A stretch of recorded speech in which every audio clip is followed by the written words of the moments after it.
안녕하세요. 본제품강 31강 진행하겠습니다. 6조 회능은 그 마음이라고 하는 것이 본래 깨끗하고 밝은 거울과 같다라고 자신의 오도송에서 표현을 했는데요. 그래서 그 깨끗하고 밝다고 하는 것을 어, 정광명이라고 하는 겁니다. 정광명. 그래서 정자가 깨끗할 정자에다가 광명, 빛이란 뜻이요. 빛이 밝다라고 하는. 그러니까 정광명 상태. 그러니까 마음은 본래 정광명이다. 그러니까 본래적으로 정광명인 상태다라고. 그럼 이 본래 정광명인 상태의 그것을 그럼 우리가 불성이라고 볼 수 있다. 불성 상태라고 그러죠. 본래 깨끗하고 밝은 정광명 상태의 그 부처의 마음을 불성이라고 하는 거죠.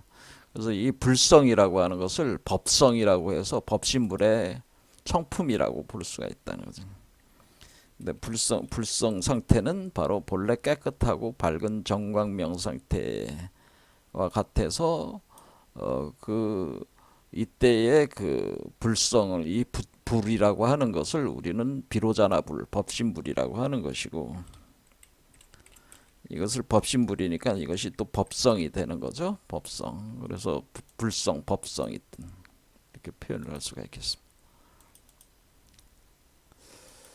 그래서 법신불이라고 하는. 그러면은 우리가 그 본래 깨끗하고 밝은 상태의 마음을 우리가 도달을 하려면은 우리 자신이 먼저 법신불이 돼야 되는 것인데, 법신불이 되는 것이 바로 성불. 우리가 성불한다고 하는 것은 법신불이 된다고 하는 겁니다. 성불이 된다 함은 법신불이 되는 거죠. 법신불이 되는 것이다.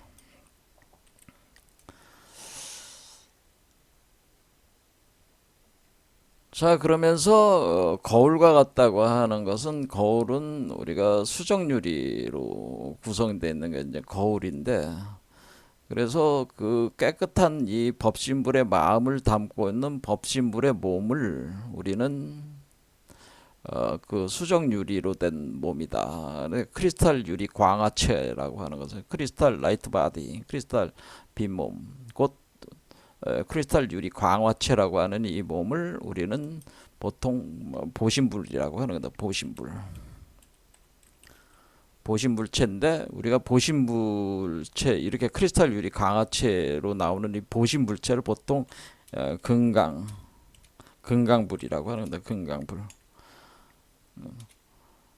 그래서 금강체다. 그러다 우리 금강이라고 하는 것을 통상적으로 우리는 금강하면은 다이아몬드를 생각하죠. 다이아몬드가 크리스탈유잖아요. 그런 같이. 근데 원래 이 바즈라를 표현한 건데, 왜 바즈라하고 그 다이아몬드하고 서로 다른 의미 같지만 그렇지 않습니다. 근데 이 크리스탈은 왜 빛을 발하냐면은, 왜 이렇게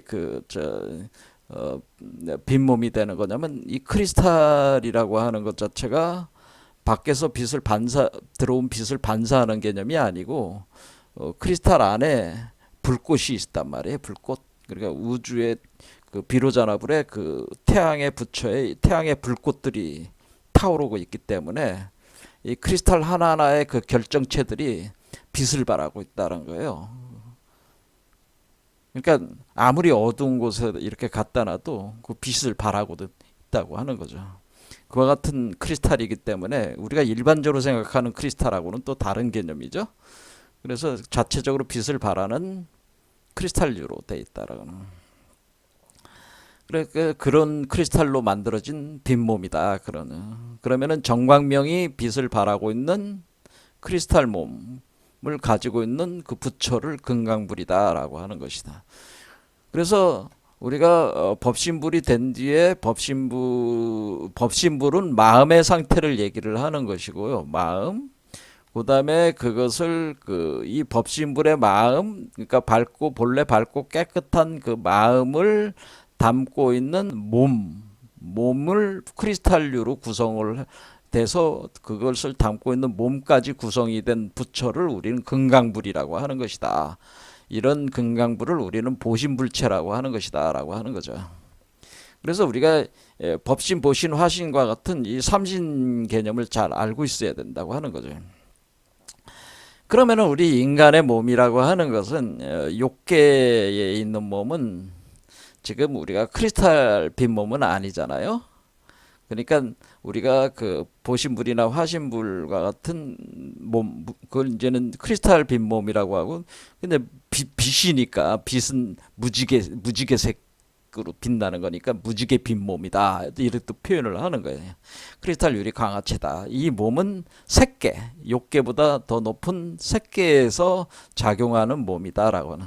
그러니까 우리가 그 마음이라고 하는 것, 그러니까 불성이라고 하는 이 부처의 마음이나 본래 밝고 깨끗한 법신불의 마음이 작용되기 위해서는 그 마음이 작용할 수 있는 그 몸의 그 원질, 진료라고 하는 것이 크리스탈류가 돼야 된다고 하는 겁니다. 그러면 우리가 욕계의 몸이 크리스탈류로 바뀌는 거죠. 그러니까 욕계의 몸을, 그래서 우리가 보통 통상적으로 우리가 인간의 몸이라든가 이 지구상에 존재하는 모든 중생의 몸들은 다 뭐냐면 산소, 탄소, 화합물로 되어 있습니다. 탄소화물. 그러니까 우리 몸을 그래서 특별하게 탄소체라고 하는 겁니다. 탄소체. 우리가 탄소체로 되어 있는 몸을 크리스탈 유리 광화체로 바꿔야 되는 거죠. 그러니까 여기에는 이런 변화가 있어야지 된다고 하는 거죠. 그러니까 우리가 그냥 뭐 마음만 이렇게 뭐 바뀐다고 되는 게 아니고 몸도 바뀌어야 된다고 하는 겁니다. 몸이 바뀌게 된다고 하는 겁니다. 자, 그러면은 우리가 여기서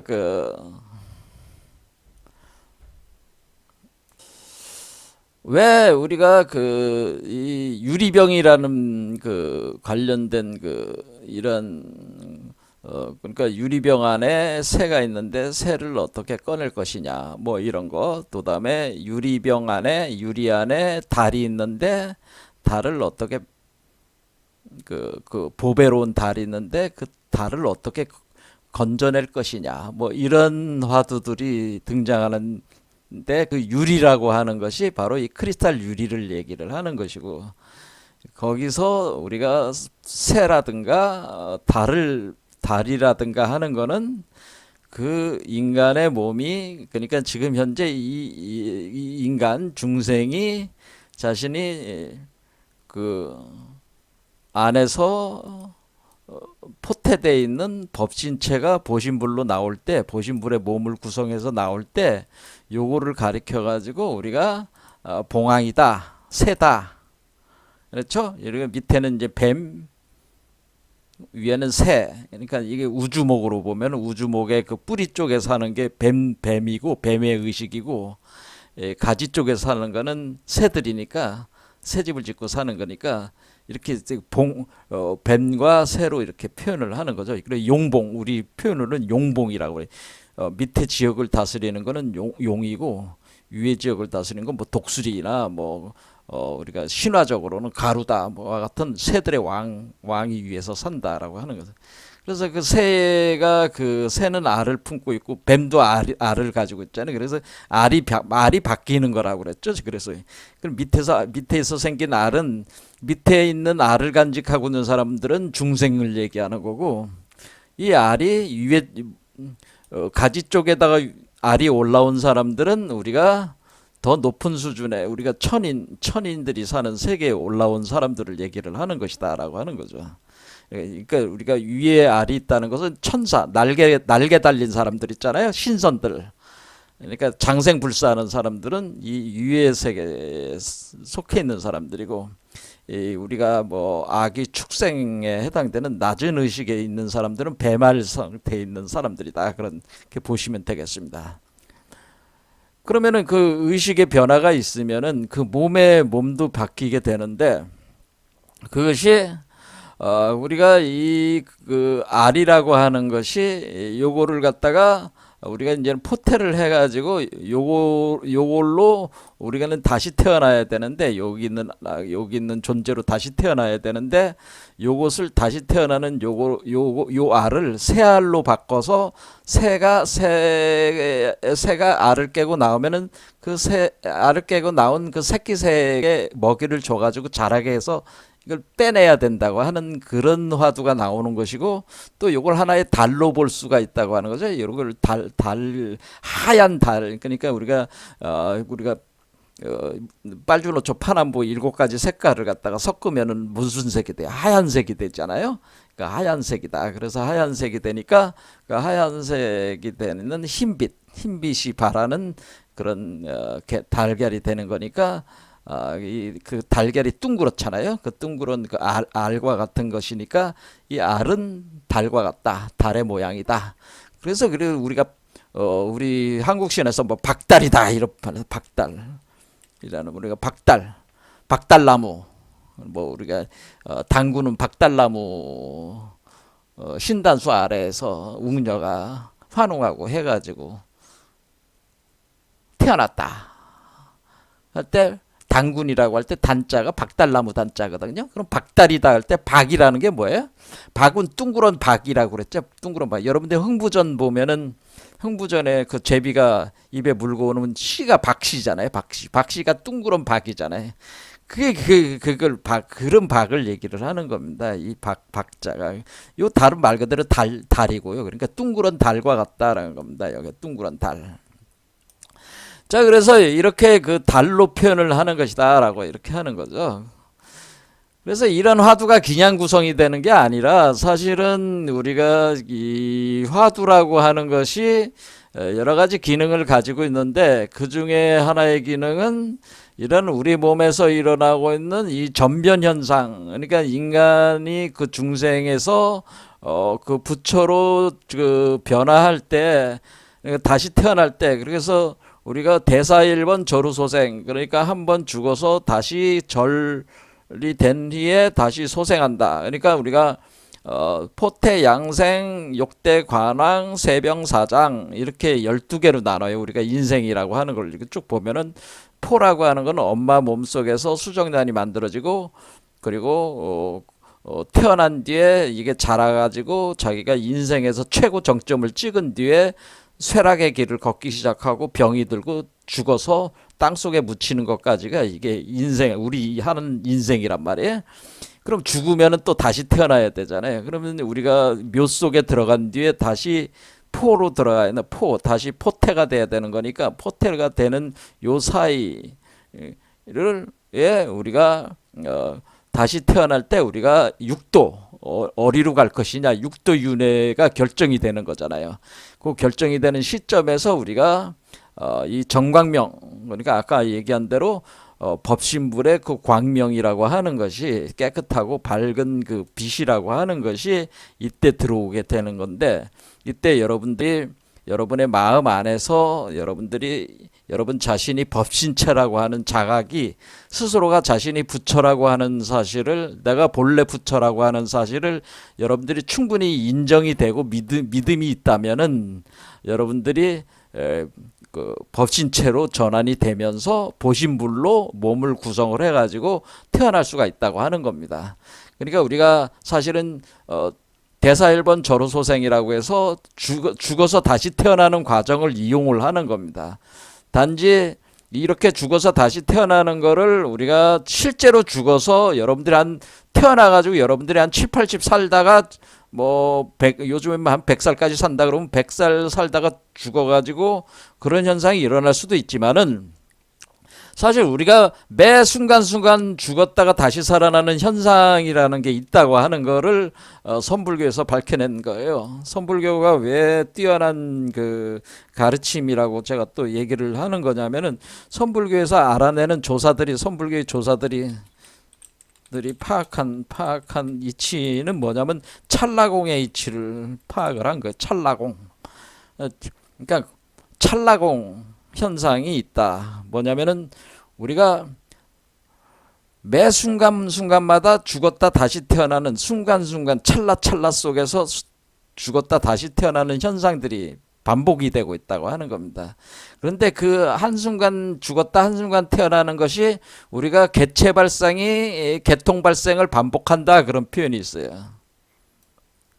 그러면 개체 발생이 개통 발생을 반복한다. 이런 말 많이 들어봤죠. 헤켈의 설이잖아요. 그러니까 우리가 여러분들이 우리가 인간이라고 하는 것이 이렇게 될 동안에 그 전에 여러분들이 그 이 우주가 폭발을 해서 대우주가 개벽을 하면서 우리가 물질이 되고 생명이 돼 나가고 생명계에서는 DNA가 나오고 거기에 각종 식물이 나오고 동물이 나오고 이런 식으로 계속 그 우주의 역사가 있을 거 아니에요. 우주의 역사 전체적인 흐름이 개통 발생이라고 하는 거예요. 개통 발생. 그럼 이 개통 발생이 여러분들이 이 찰나로 죽었다가 찰나로 다시 사는 이 사이에 그 억겁의 개통 발생, 억겁 동안의 역사의 시간이 압축적으로 거기서 그것을 다시 한번 반복하면서 나오는 거예요. 개체 발생은 똑같이 반복하면서 나오는 거기 때문에 여러분들이 그래서 우리가 화엄경에서 화엄일성 법계에 대해서 뭐라고 얘는 무량겁이 일념이다라고 하나. 무량겁이 일념이요 일념이 무량겁이다.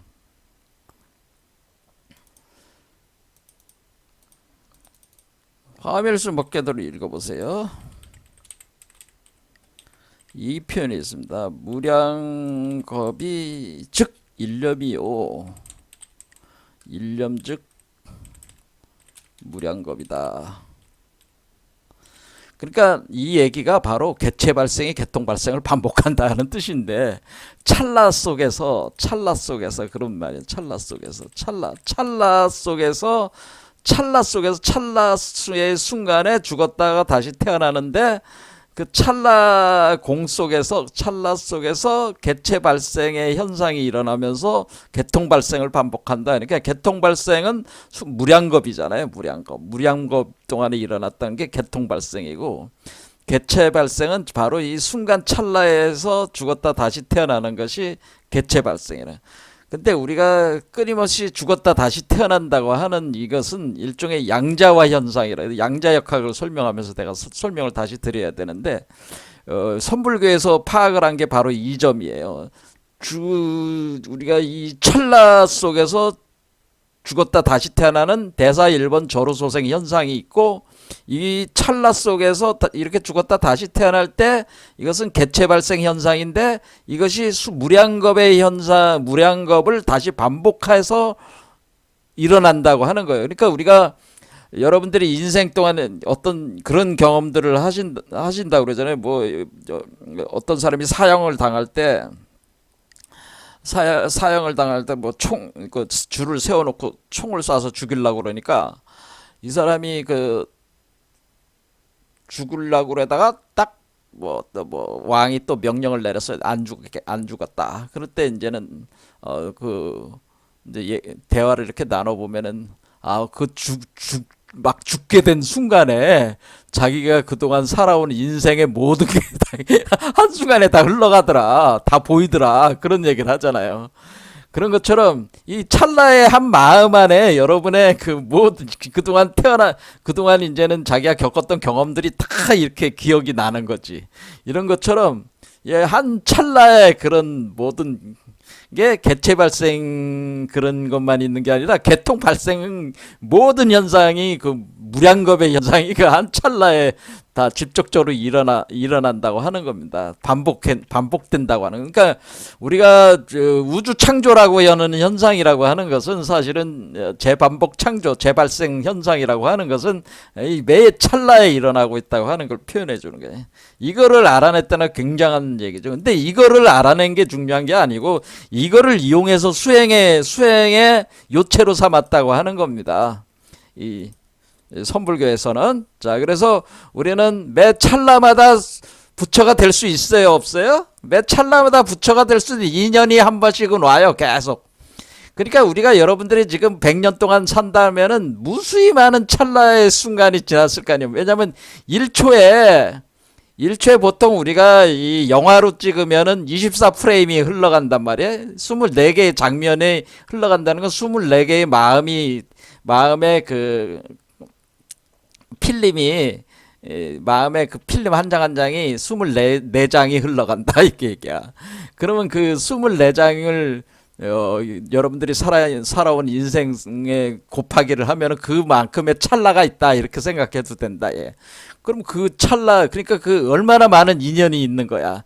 사실은 여러분은 끊임없이 사실은 부처가 됐다가 중생이 됐다가 그러니까 이 얘기는 여러분들이 지금 이 순간에도 부처가 됐다 중생이 됐다 부처가 됐다 중생이 됐다를 계속 반복하고 있다고 하는 거예요.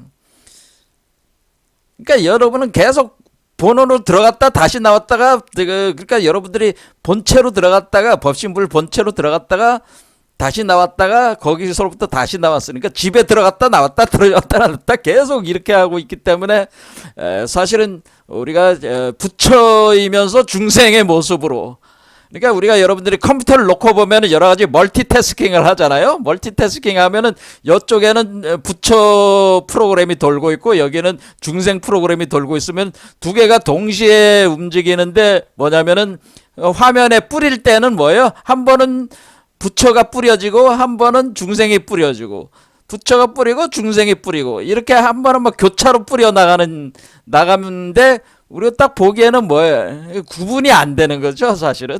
자, 그런 식으로 우리가 이 두 개가 서로 연결이 돼 있어서 찰나 속에서 이렇게 계속 서로 그 돌고 도는 그 현상이 있어가지고 우리가 이것을 활용을 하면은 우리의 본래 면목을 정확하게 우리가 파악할 수 있는 인연이 항상 이렇게 있다. 일상 속에서 있다. 그런 얘기입니다. 자, 이제 다른 얘기를 너무 많이 했습니다. 자, 그러면은 우리가 그러니까 수련이라고 하는 것은 결국에는 뭘 이렇게 닦아내고 뭐 털어내고 그런 게 중요한 게 아니고요. 그리고 이 찰나 속에서 일어나고 있는 이 틈새를 어떻게 비집고 들어가느냐, 이걸 어떻게 잡아내느냐, 그 예민한 감도를 높이는 게 사실은 더 중요합니다. 사실은. 그 찰나의 순간을 잡아낼 수 있는 그 예민한 감각을 키우는 게 더 중요하다라고 하는 겁니다. 자, 어쨌든 간에 지금 제가 이제 우리가 봤던 거는 뭐를 본 거예요? 그러니까 우리가 마음은 본래 깨끗하고 밝은 거울이다라고 하는 것에서 마음은 본래 깨끗하고 밝은 거울은 깨끗하고 밝다는 거울이다는 거울은 우리가 크리스탈 유리체다라고 할 때 네, 그 거울, 그 크리스탈 결정 자체에 그 불꽃들이 다 들어가 있어가지고 불이 타오르고 있단 말이에요. 그래서 빛을 방출하고 있단 말이에요. 그 크리스탈들이. 그와 같은 몸의 상태가 되는 거구나. 이런 걸 알았죠. 그래서, 그러니까 우리가 마음은 본래 깨끗하고 밝은 거울과 같은 상태가 되려면은 결국에는 된다고 하는 것은 사실은 다른 말로는 크리스탈 유리 광화체가 된다는 개념이구나. 이런 거로 이렇게 치환시켜서 우리는 생각할 수 있다는 게. 그래서 우리가 유리병이라는 얘기가 계속 나온다 그런 얘기죠. 자, 이거는 이제 제가 연구를 한 거고요. 자, 그러면 우리가 이제 지난 시간에 했던 증도가 그래서 유명한 그 우리가 경으로 인정받고 있는 것이 그 육조단경과 증도가 선사들이 쓴 책 중에 두 권만 유의하게 우리가 경전으로 인정을 받고 있는데 이 증도가가 굉장히 제가 볼 때도 심오해요. 그래서 여러분들한테 이제 여러 문장을 이제 좀 더 설명을 해드리려고 한 거죠 오늘. 그러면서 사실 오늘은 이 크리스탈 유리 광화체에 대해서 좀 더 깊이 이해를 시키기 위해서 김일부 선생 얘기를 하려고 하는 겁니다. 자, 일단은 우리가 증도가 나머지 내용을 몇 개 발췌한 내용을 더 보겠습니다. 이 증도가는 이제는 영가 진각대사 증도가라고 되어 있죠. 그래서 이분이 이제는 647년, 713년 사이에 활동하시던 분인데 이분이 이제 천태종의 그 마하지간에 이제 달통한 상태에서 이제 선종계열로 들어와서 이제 그러니까 천태종은 뭐예요? 교종이잖아요. 교종의 양대 산맥이라고 할 수 있는 게 천태종과 화엄종이잖아요. 근데 그 천태종의 이제는 거두죠. 이제 공부한 사람 중에 그 교종 계열의 거두라고 볼 수가 있죠. 그러니까 공부를 할 만큼 하신 분이라는 거, 엄청난 공부를 하셨다 이렇게 생각하시면 됩니다. 그런 뒤에 이제는 선종을 통해서 불도의 이치를 확연히 깨달아 가지고 글을 쓴 게 바로 이 증도가다 그런 겁니다.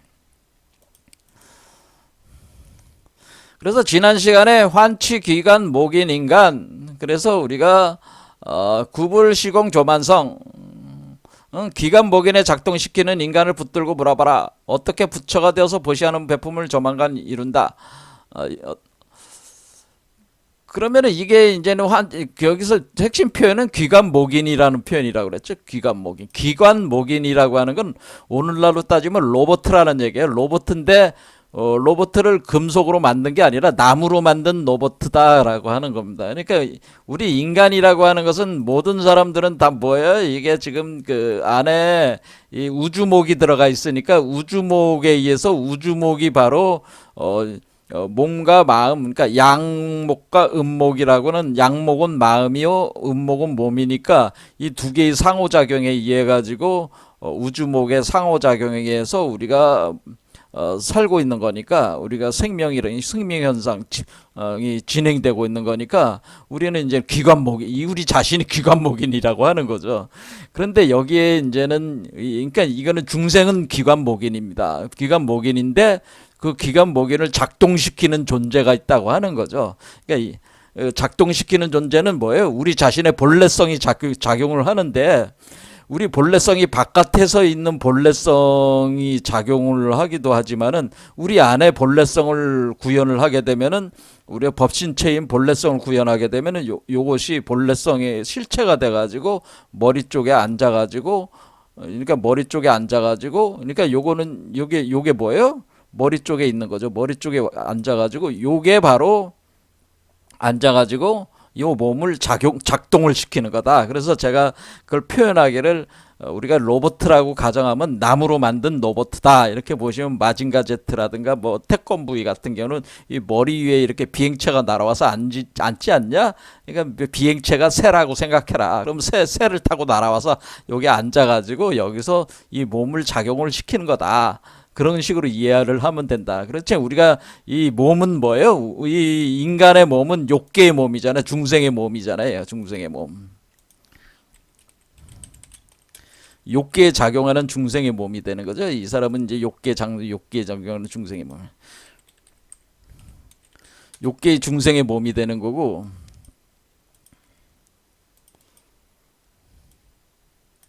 그 다음에 요거는 뭐가 돼요? 요거는 색계의 보신물의 몸이 되는 거죠.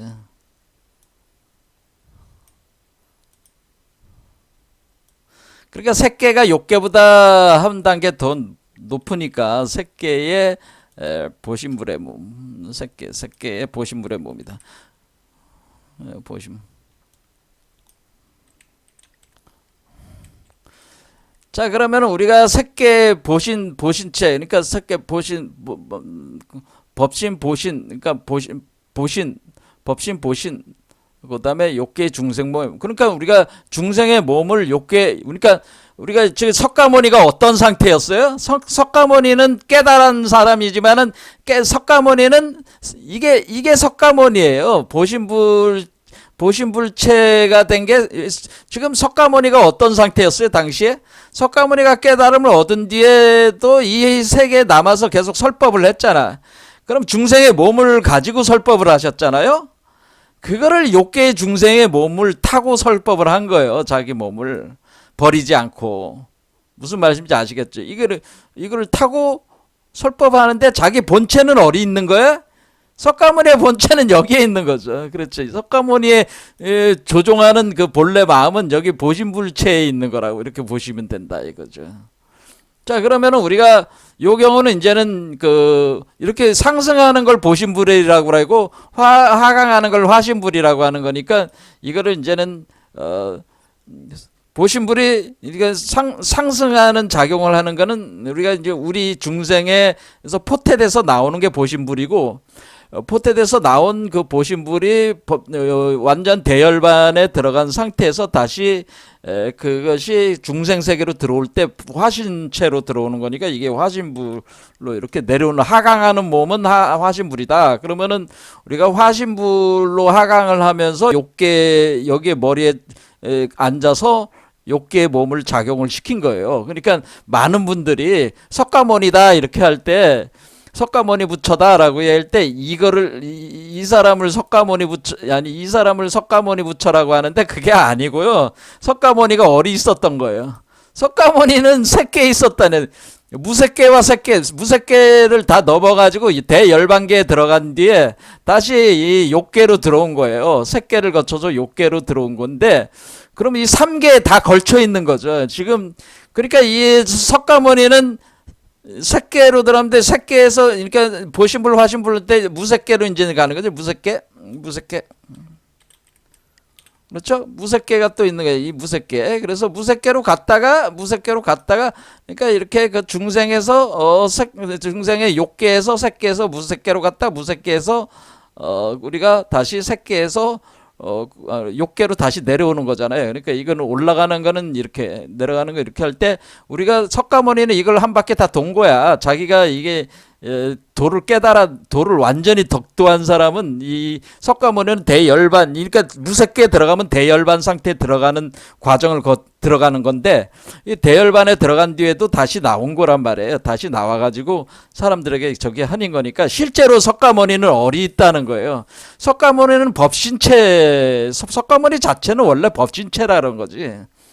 무슨 말씀인지 아시겠죠? 석가모니는 법신체인데 그것을 자신이 화신불체로 전환을 시켜가지고 중생의 몸으로 들어와가지고 이렇게 일종의 그 로봇을 작동시키듯이 이 몸을 작용을 시키고 있다 그런 거나 같은 거라는 거죠. 그러니까 이렇게 기관목 그걸 기관목인이라고 하는 거다. 그러니까 이 욕계의 중생의 몸을 갖춰서 기관목인이다 이렇게 하는 거죠.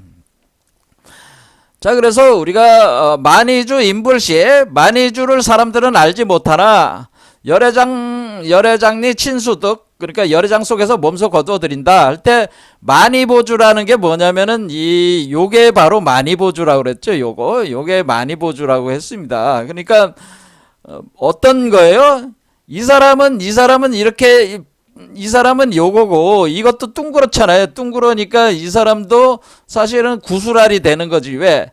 이 사람도 역시 크리스탈체니까 크리스탈체로 바뀌어가고 있으니까 구슬체로 되지만은 이 구슬체보다 하나 더 높은 게 이 구슬이란 말이야. 그래서 요게 동그란 구슬이 되는 거니까 그러니까 요거는 요 사람의 세계는 요거고 요 아이의 세계는 요건데 크기는 요만하지만은 사실은 이거보다 더 큰 세계죠. 이 대우주와 버금가는 세계란 말이에요. 이 대우주와 무슨 말씀인지 아시겠죠? 자, 그러니까 우리가 이 대우주와 버금가는 세계다 이렇게 해가지고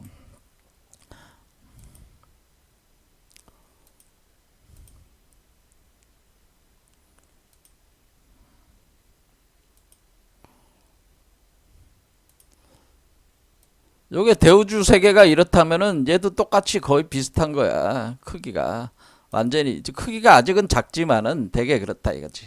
뭐 그러면 얘가 요만하고 얘는 이만해. 그러니까 이만한 겉으로 보기에는 이만한 크기가 요만한 구슬알을 몸에다가 이렇게 머리에다가 가지고 있는 거지. 그러니까 우리가 법화경을 보면은 뭐해? 법화경에 끊임없이 이거를 많이 보주라고 그러고 이거를 그래서 이 세계가 구슬알에 들어가 있는 거예요. 그러니까 여러분들이 자꾸 생각하기는 뭐 많이 보주다 진주알이다 자꾸 그러니까 그냥 진주알이다 많이 보주다 이렇게만 생각하는데 그게 아니고요. 이 진주알 구슬알 자체가 대우우주예요. 그 안에 여러분들이 여러분들이 맨인 블랙이라고 해가지고 영화 보신 거죠. 맨인 블랙. 맨인 블랙이라는 영화 보면은 거기에 그 외계인들이 어떻게 돼 있어요. 외계인들이 첫 맨인 블랙 1편에 가보면은 거기에 고양이 목에 구슬알이 고양이 목에 구슬이 있잖아요. 구슬 그 고양이의 목걸이에 구슬이 있는데 그 구슬 안에 우주가 들어가 있잖아요. 그렇죠? 그와 같은 개념이라는 거지. 여기 맨앤블랙 보이 고양이 주인이 지금 그 또 다른 외계에서 사악한 외계인에서 죽었단 말이야. 근데 이 고양이, 근데 이 사람이 죽으면서 하는 얘기가, 아유 우리 이제 은하를 지켜라, 우리 우주를 지켜라, 지켜야 된다. 그러면서 누구 어리에 있다, 뭐 어리 뭐 목걸이에 있다, 뭐 이런 식으로 그 표현을 했는데 사람들이 그걸 그 맨앤블랙 그 요원들이 그걸 모르고 계속 밖으로만 찾아다녔는데 나중에 보니까 얘 고양이 이름이 이 사람이 얘기한 이름이고 얘가 목에 차고 있는 목걸이에 있는 요 구슬 있잖아요. 요 구슬을 구슬 이렇게 보니까 구슬 아래 우주가 들어가 있잖아 거기에. 그렇죠. 그 우주를 지키라는 거였어요. 그러니까 그 우주가 이 우주랑 우리 우주와 똑같은 우주요. 그러니까 이게 그 영화도 그냥 만들어지는 게 아니라 다 이런 식의 구조를 가지고 있다는 거야. 그러니까 우리가 우주가 요 구슬 안에 들어가 있구나. 그러니까 이 마니보주라는 거는 그냥 마니보주가 아니라 우주가 담긴 구슬이야. 새끼가 담긴 구슬이다. 새끼와 새끼를 연결을 해가지고 돼 있는. 그래서 그것을 인드라망을 구성하는 구슬이 되는 건데, 그 인드라망을 구성하는 구슬 하나하나가 다 우주라는 거예요. 그래서 우리가 다중우주라는 말을 쓰네. 다중우주. 그래서 인드라망을 구성한다. 그럼 이 사람도 그러면은 이 마니보주가 있고 저한테도 마니보주가 있고 그러면은 어떻게 되겠어요? 마니보주래, 마니보주. 그러면 저한테도 대우주가 하나 우리 소우주 인간이라는 소우주 말고 새끼에 있는 그 보신불의 세계가 있는 거 아니야. 그러니까 그 보신불의 세계를 연화장 세계라고 하는 거래. 연화장 세계. 연화장 세계가 나한테도 있고 여러분한테도 하나씩 다 있으면 어떻게 돼? 그럼 그 구슬알끼리 서로 빚을 주고받으면서 통신을 하고 있다. 그런 얘기예요. 그러니까 이것은 연화장 세계는 사실 따져보면은 뭐로 돼 있는 거야? 다중우주로 돼 있는 거지. 다중우주. 여러분도 하나의 우주를 가지고 있고 저도 우주를 가지고 있는데 여러분들이 그 우주의 주인이란 얘기지. 주인. 그렇죠. 이 마니보주의 주인이니까 여러분들이 그 우주의 주인이다. 그 우주에서 유일한 그 천상천하 유아독존한다고 하는 것은 그 여러분 자신의 우주에서 여러분의 이 바로 우주의 제왕 법신체라고 하는 거예요. 그러니까 이 작은 쌀 알갱이 같은 쌀 한 톨 안에 좁쌀 알갱이 하나에 그 우리가 우주가 담겨 있다. 그러니까 진주 아래 우주가 담겨 있다. 그런 뜻이에요. 그러면 그거를 우리가 일립속 중장세계 이렇게 표현하는 일립속 중장세계. 일립속 중장세계라는 거 일립 한 알 속에 그 일립속 중장 한 알의 그 뭐냐면은 그 좁쌀 알갱이 속에 그 가운데 세계 우주를 감추고 있다. 그런 뜻이. 그러니까 뭐 진주 알 속에 우주 세계. 이게 그러니까 이 진주알을 가리켜서 우리가 구슬알이라고 하는 거고. 그래서 이게 이제는 여의주가 되는 거죠. 여의주. 그래서 여의주가 된다라고 하는 겁니다. 이 마니보주가 더 여의주가 되는 것이다. 그러니까 연화장 세계를 담고 있다. 그래서 이것이 다중우주다. 그래서 여러분들이 하나하나씩 가지고 있으면 우리가 70억 명이 다 가지고 80억 명이니까 80억 명이 다 가지고 있으면 80억 개의 우주가 있는 거야. 사실은. 무슨 말씀이 아니니까 소우주가 아니라 대우주가 있는 거야. 우리가 대우주의 주인이라는 거지 원래.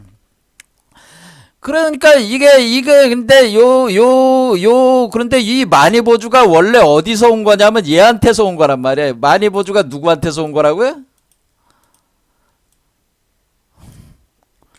원래 원래 이 유일 대우주의 원래 여기로부터 씨앗으로 떨어져도 요게 불성이라면 요게 법신불이라면 얘가 법신불이란 말이야. 법신불이라면 얘 법신불이 여기다 법신불에 씨앗이 떨어져 들어온 거잖아. 알로 떨어져 배말로 들어온 거잖아. 배말. 그렇죠. 배말로 들어왔다. 배말. 그렇죠. 이렇게 배말로 들어와가지고 여기 심어졌잖아. 씨앗으로 심어졌잖아. 요 씨앗이 자라가지고 요 우주가 된 거란 말이야. 그렇죠. 그러니까 이 법신부를 형상화시킨 거죠. 또 이것도 역시 마찬가지로. 그렇죠. 법신불의 몸인데 법신불이 그 새끼의 몸으로 드러낼 때는 우리가 욕계 법신이 자신의 몸을 욕계에 드러날 때는 중생의 몸이 되는 거고 법신불이 새끼 자신의 몸을 드러낼 때는 바로 보신불이라고 하는 것이 되는 것이다. 그리고 그 보신불의 세계를 연화장 세계라고 하는 것이다. 그리고 연화장 세계가 열린다라고 하는 것이다. 그런 얘기예요. 그런데 이렇게 법신불의 씨앗을 가리켜서 이 불성의 씨앗인데 이 불성의 씨앗을 열애장이라고 하는 것이다. 열애장. 그래서 우리가 요것이 요 열애, 요 법신불, 법진 열애의 씨앗이 열애장인데 그 열애장이 곧 요 만이보주가 된 거니까 이게 열애장 속에 뭐예요? 그 만이보주가 만이보주가 열애장 으로 구현이 된다고 하는 거죠. 열애장을 통해서 열애장이 자라가지고 만이보주가 되는 것이다. 그래서 우리가 석가모니도 어떻게 돼? 석가모니도 이 우주목에서 이 가지는 다 유리로 돼 있고 만이보주가 열매로 달려 있다. 그렇게 표현했잖아요. 그 만이보주가 열매로 달려 있다고 하는 것은 석가모니는 뭐예요? 득도를 했을 때 만이보주가 열매로 달려 있다. 이렇게 표현할 때 자기 보리수의 열매를 달려 있다. 이렇게 표현을 했을 때 그게 뭐라고 그랬어요? 그 열매가 바로 만이보주가 연화장 세계, 그러니까 보신불체가 되었다. 그런 표현이라는 얘기다. 그런 얘기죠. 그때 그게 하나의 구슬알과 같은 것이 있어서 여러분의 이마에 박혀 있다. 그래서 그 법화경을 보면은 그 진주알을 갖다가 그 법화칠류라고 해서 7가지 비유 중에 뭐가 있어요? 어떤 사람이 머리에 구슬이 있었는데 박혀 있었는데 이렇게 씨름을 하다가 머리에 그 구슬이 들어가 버렸죠. 머리 안으로. 그래서 이 사람이 구슬이 없어진 줄 알고 구슬을 찾으러 다닌다 그러잖아요. 그러니까 어떤 사람이 당신이 머리에 있었던 그 구슬이 머리 이마 속으로 지금 들어가 있다고 그러니까 그때서야 안 거 아니겠어요? 그러니까 그와 같이 이마 속에 들어가 있는 여기 이 사람의 머리 쪽에 왔을 때는 요게 이마 양미간 사이에 들어온다. 미간 사이에 만이보주다. 그래 이 양미간 사이에 만이보주는 뭐겠어요? 이게 제3의 눈이야. 그러니까 여러분들이 여기 이게 여기 눈 모양 있지? 요 눈알이 만이보주란 말이에요. 사실은 무슨 말인지 아시겠죠? 만이보주. 왜냐면 그래서 이제 눈하고 거울과의 관계를 이제는 해야지 이제 이게 마무리됩니다. 여태 계속 거울 얘기를 시작으로 해가지고 쭉 풀어나간 거 아니에요? 그걸 다 뭘 설명하기 위한 거였냐면은 여러분 이마에 들어오는 그 제3의 눈이 그게 바로 거울입니다. 제가 그 얘기하려고 지금껏 계속 얘기를 해온 거예요. 그 만이보주입니다. 그게 만이보주입니다. 만이보주. 자, 그래서 또 경리, 간영, 견불난, 수중차걸, 쟁령 등 거울 속의 형상 보기는 어렵지 않으나 물속에 달을 붙들려 하니 어떻게 잡을 수 있으라. 물속에 달을 붙든다라고 하는 것은 여기가 우리가 우리가 이 표현을 뭐라고 그랬어요? 우리가 이 법신불이 일종의 둥근 달과 같은데 태양은 어디 있습니까? 태양은 요 달 속에 있는 거예요. 달 속에 있어서 해를 품은 달. 그렇게 제가 표현을 하기를 만이보주는 어떤 상태냐? 만이보주는 태양을 품은 달, 해를 품은 달. 그러니까 해가 보이겠어, 안 보이겠어? 안 보이죠. 해를 품고 있으니까 해는 안 보이고 달은 있는데 불이 아까 제가 뭐라고 그랬어요? 크리스탈 결정체들은 불을 품고 있는 결정이다. 그러니까 불을 품고 있는 크리스탈 결정. 그러니까 우리가 불이라고 하는 것은 태양의 요소고 태양이고 크리스탈 결정은 달의 요소구나라는 걸 알 수가 있어요. 아, 이게 달이구나. 그러니까 크리스탈 결정은 물질, 딱딱한 금속체잖아요. 그러니까 그건 달의 요소고, 불이라고 하는 것은 활활 타는 불이니까, 아, 이게 크리스탈 결정 안에 불꽃이 있어가지고 크리스탈 결정이 빛을 발한다고 제가 얘기를 했잖아요. 그렇죠. 그래서 빛이, 그래서 이 화엄경에도 그렇게 써 있었잖아요. 여기 마니보주와 이 크리스탈 결정들이 다 그 불꽃이 있어가지고 빛을 발한다고 써 있지 않았습니까? 그러니까 아, 크리스탈 결정은 달의 요소고, 그리고 거기 안에 있는 불은 태양의 요소니까 달이 태양을 품고 있는 것과 같다.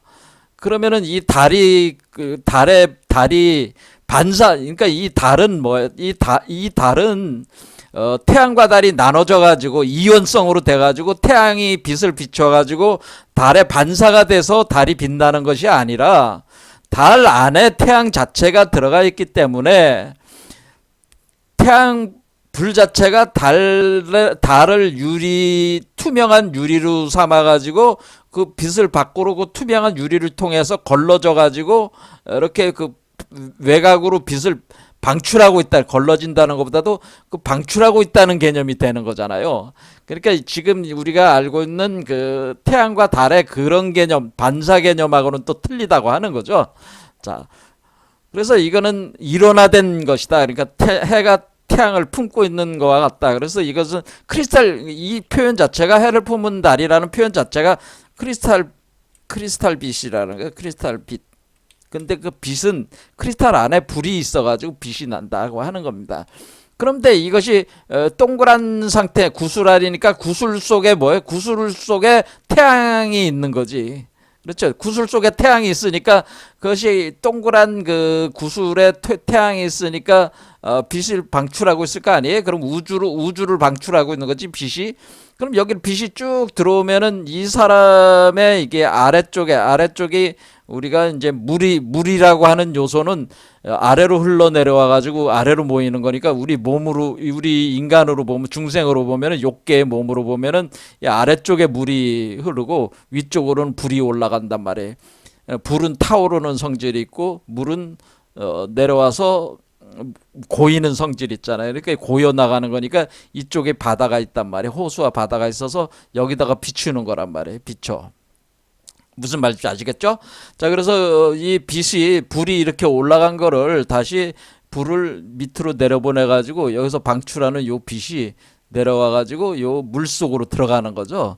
그러니까 이렇게 물 속에, 그러면은 이게 물 속에 들어가면은 우리 몸에 있는 그 이런 크리스탈 요소들이 구성이 되면서 이 달이 형성이 된단 말이야, 물 속에. 그리고 그걸 어떻게 표현하냐면 이 달이, 제가 그림상으로 우리가 달이 달빛을 비춘다. 그러니까 이 달이 달빛을 비춰가지고 이 달의 영상이 뜨면은 이 영상 모양을 그대로 물질화를 시켜서 요거를 이것을 건져 올리는 거다. 그런 얘기를. 무슨 말인지 아시겠죠? 자, 이런 식으로 되는 것이다. 그래서 붙들려 하나 어떻게 잡을 수 있으리. 거울의 형상 보기는 어렵지는 않지만은 거울 속의 형상. 그러니까 우리가 이 거울 속의 형상 보기는 어렵지 않지만은 우리가 물속의 달을 붙들려고 하나 어떻게 잡을 수 있으리. 그러니까 물속의 달을 어떻게 붙들려고 하지만 어떻게 잡을 수 있겠어요. 이걸 왜냐하면 달 그림자로 비쳐 들어온 건데 이 달 그림자를 어떻게 그 물질적인 어떤 그 실체를 만들어 가지고 이 크리스탈 빈몸체로 만들어가지고 크리스탈 구슬체로 만들어서 이것을 건져 올려야 되는데 그걸 어떻게 그것을 할 수 있겠냐, 그런 얘기죠. 그렇죠. 그러니까 여기에는 반드시 연금술적인 과정, 전화의 과정, 트랜스포메이션 과정이 있다고 하는 겁니다. 그 다음에 생사무의 실상무 일초직임 열애지. 그러니까 무의법으로 간다는 거죠. 무의법, 뭐 하는 게 없는 무의법, 함이 없는 실상, 함이 없는 가운데 드러나는 실상이라고 볼 수가 있는 거죠. 그러니까 우리가 어떤 자기적인 행위, 여러분들이 뭐 돌을 닦아보겠다고 막 이렇게 하는 것도 자기야, 사실은. 그러니까 이런 자기적인 행위를, 그러니까 아까 제가 뭐라고 했어요? 죽어야 된다 그러죠. 죽어야 돼. 죽어야 된다고 하는 얘기는 대사 1번 저루소생이다. 그럼 우리가 대사 1번 저루 소생하려면은 하면은 되는데 대사 1번 하면은 우리가 죽으면 어때요? 마음이 없어지잖아. 마음이 없어지니까 여러분이 마음이 없으니까 그냥 여러분이 하는 게 없잖아. 이 마음이 하나도 없는데 뭐 하는 게 뭐가 있겠어요? 그럼 뭐예요? 그대로 마음이 사라지면은 여러분의 마음이 사라지면은 본래성의 빛이 들어온다고 그랬죠? 정광명이. 그게 무의의 그러니까 우리가 본래 법신불의 그 정광명이 자연스럽게 들어와 가지고 그게 스스로 우리를 작용을 시켜서 변화시켜 나가는 거기 때문에 우리가 인간이 어떤 마음을 가지고 자꾸 뭐 이렇게 해보겠다고 자꾸 하면 할수록 뭐예요?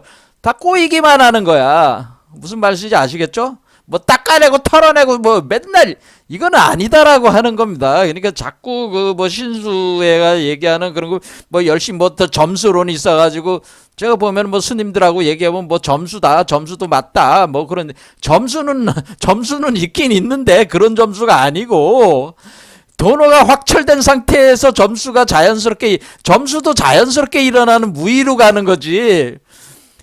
그러니까 그 불교 수행하시는 분들이 이 점수 과정이 무의 과정이다. 이걸 알아야 된다는 거예요. 우리가 뭐 점진적인 수행을 하는 것이 여러분들이 점진적인 수행을 하려고 해서 점진적인 수행이 되는 게 아니라 무의 과정이 그냥 진행이 되니까 점수가 되고 있는 것이지.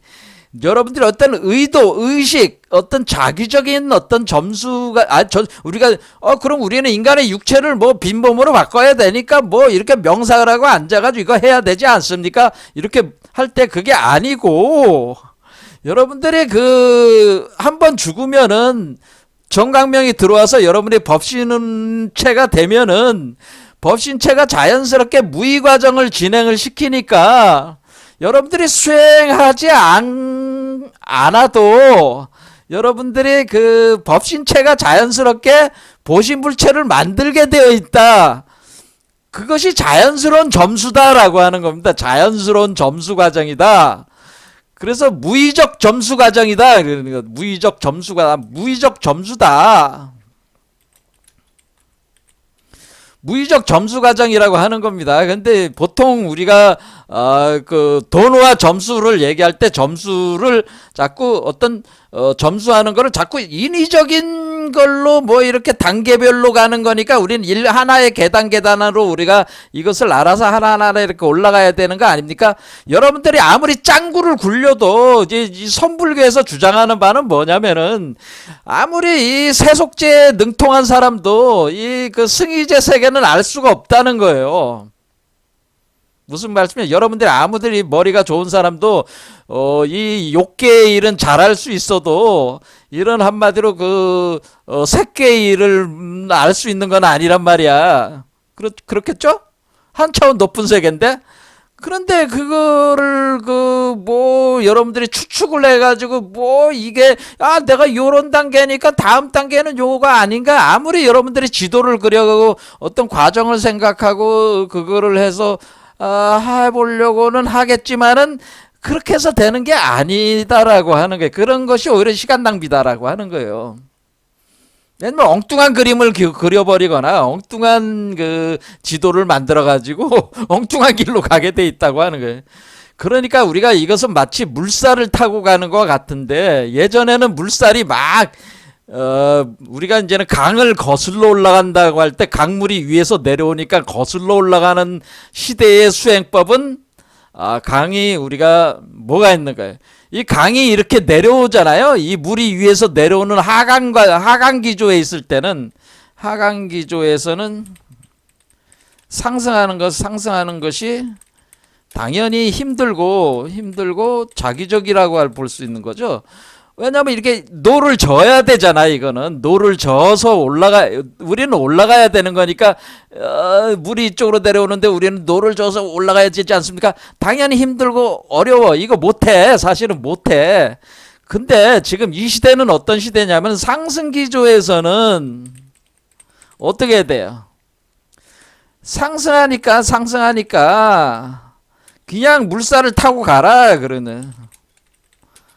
그러니까 여러분이 급류를 타고 가는 거야. 급류를 거슬러 올라가는 거냐? 급류를 타고 내려가 급류의 흐름을 타고 가는 거냐? 그래 급류의 흐름을 타고 갈 때 여러분이 뭐 노져서 타는 게 아니잖아요. 그때는 뭐가 중요해요? 급류가 막 급류가 배를 갖다가 막 뒤집어 엎을 수 있으니까 안 뒤집히기 위해서 균형 잡는 게 중요하잖아요.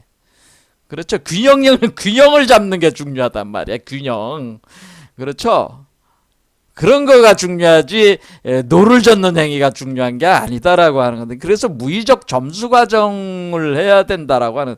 근데 그 균형도 사실은 그 무의적 점수가 완전히 마음을 비우면은 무의적 점수 과정으로 자연의 균형도 자연스럽게, 여러분들이 뭐 의식적으로 자꾸 균형을 잡으려고 하면 오히려 균형이 안 잡아진다라고 하는 겁니다. 그러니까 지금 여기서 얘기하는 거는 우리가 도노 점수에서 점수라는 그런 측면들을 어떤 물론 단계가 없다는 얘기가 아니라고 그랬죠. 제가 여러분들이 오해를 하실 수가 있는데 단계가 분명히 있잖아요. 그 단계는 분명히 있는데, 왜냐하면 욕계에서 색계에서 무색계로 간 뒤에 무색계마저 초탈해야 되는 겁니다.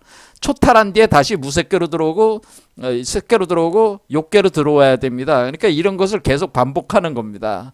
단지 우리가 불성의 그 본체적 상태에 도달했을 때는 이런 것을 자연스럽게 받아들이는 상태에서 살아갈 수 있는 것이고, 그것을 모르는 상태에 갇혀 있는 상태에서는 욕계에 갇힌 사람은 욕계에서 몸부림치는 거고 색계에 있는 사람은 색계에서 몸부림치는 그런 상태에 있는 거예요. 어쨌든 이런 단계가 있긴 있어요. 단계가 있는데 이 단계가 여러분들이 노력을 한다고 해가지고 이 단계를 상승시킬 수 있는 게 아니라고 하는 거를 여러분들이 자꾸 강조를 제가 하는 겁니다. 그래서 저희가 얘기하는 수행 방법은 뭐 사람마다 이제 틀리지만은 저 같은 경우는 지혜를 통해서 이 이치를 알아서, 아까도 얘기했지만 찰나적인 어떤 그 순간에 우리가 매번 죽었다 살아나는 과정 속에서 우리가 그 기회라는 것이 항상 있는 거기 때문에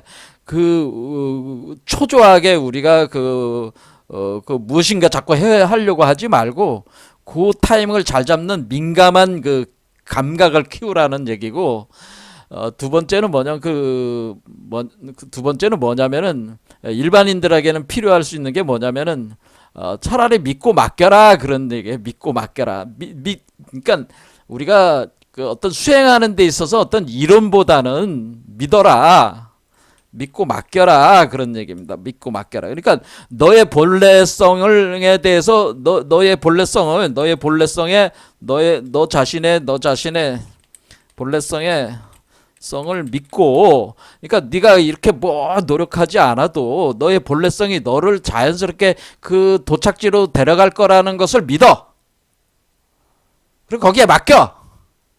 그러면 되는 거야. 그게 쉽지가 않잖아. 그것도 사실은 이렇게 하라는 거예요. 사실은 이게 무의적 수행이다라고 하는 겁니다. 그런데 이제 믿으려면은 믿을 수 있어야지 믿을까? 믿음이 생겨야지 믿을까? 아니에요. 그러니까 지금 우리가 하는 공부는 믿음을 생기게 하기 위해서 뭔가 이게 아마 이치로 이렇게 어떤 이론 구성을 해서 제가 여러분들에게 믿을 수 있다라고 하는 거를 계속 설명을 해주고 있는 거예요. 근데 그래도 못 믿겠다면 할 수 없는 거지만은 어쨌든 믿어보자고 하는 얘기를 하는 겁니다. 지금 제가 계속 강의를 하는 거는. 그렇죠? 자, 그래서 우리가 무의실상문이라고 하는 것이기 때문에 무의로 들어가는 거로 무의로 그 실상 세계를 연다는 그 실상의 세계는 바로 무의적 세계란 말이에요. 내가 곧 그 법신체가 되면은 법신체 자체가 작용을 하는 거기 때문에 무의적 작용을 한다라고 하는 겁니다. 그럴 때 우리는 일초직임 열애제, 그래 단번에 초월직입한다는 거. 이렇게 제가 아까 찰나공에 의해서 단번에 바로 법신체가 딱 되면은 그때부터 그냥 무의로 그냥 쭉 가는 거예요. 다른 거 없어요. 간단해요, 사실. 우리가 선불교에서 주장하는 수행법은 이렇게 간단해요. 사실은 굉장히 간단한 방법이에요. 뭐라고요? 죽었다 다시 살아나면 되는데요. 매번의 죽음이 있어요. 매번의 찰나의 죽음 가운데서 공이 열리고, 공이 열리는 가운데 물사성이 드러나면서 여러분들이 그 세계에 들어갔다가 다시 태어나는 과정이, 개체 발생이 개통 발생을 반복하면서 무량겁이 다시 여러분의 개체적인 마음의 한 찰나에 다시 그 반복하면서 나오게 될 때 여러분들이 행로를 중생의 그 윤회 행로에 돌릴 게 아니고 바로 그 부처의 행로로 나아갈 수 있는 그 지혜력을 키우게 되면은, 그게 되면은 된 다음에 법신체가 딱 돼서 앉아 있으면은 법신체가 모든 걸 다 해주니까 여러분들은 그냥 다른 마음을 거기다 뭐 이렇게 개인적으로 여러분들이 뭐 인간적인 중생의 마음을 거기다 작용시킬 게 하나도 없다고 하는 거예요. 그렇게 되면 그게 이제는 일초직임, 바로 그렇게 법신체로 들어가는 거를 가리켜서 일초직임 열애지라고 하는 겁니다. 한 단번에 초월직입한다고 하는 것이 바로 그렇게 찰나에 들어간다고 하는 겁니다. 다만 근본을 얻을 뿐 끝은 근심치 말지니 마치 깨끗한 유리가 보배로운 다를 먹음과 같다. 여기 그 얘기죠. 이미 이 여의 줄 알았으면 나와 남을 이롭게 함이 다함이 없도다. 자, 오늘 원래 할 얘기가 많았는데 주로 김일부 선생의 그 얘기를 하려고 그랬는데 그렇게 하지 못했습니다. 그럼 다음 시간에 또 계속 공부를 해보겠습니다. 오늘 여기까지 하겠습니다. 감사합니다.